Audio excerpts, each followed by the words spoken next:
Have you ever wondered guys kung sino yung mga nagtatrabaho dito sa loob ng cargo hold space? So ito yung tinatawag namin mga stevedore or stiba. So sila yung mga skilled professional na na-hire dito sa port para magtrabaho during operation namin. So ayan sila. Ayan. So kumbaga sila rin yung nag-a-assist dito sa crane operator ng port para ma-discharge yung kargada namin.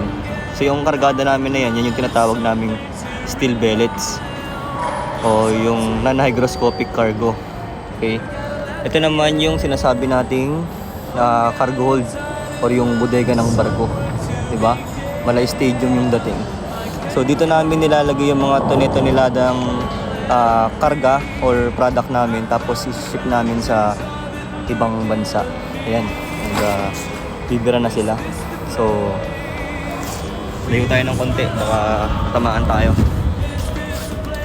So yun, konting kaalaman lang para magkaroon kayo ng idea. Saka isipin nyo rin, no? Halos 90% ng global trade dumadaan sa dagat. And thankful tayo na may mga umakyat na stevedore or yung stiba na nagkatrabaho dito sa loob ng barko. Nakatulong namin dito sa bodega na nag-a-arrange for loading tsaka discharging operation.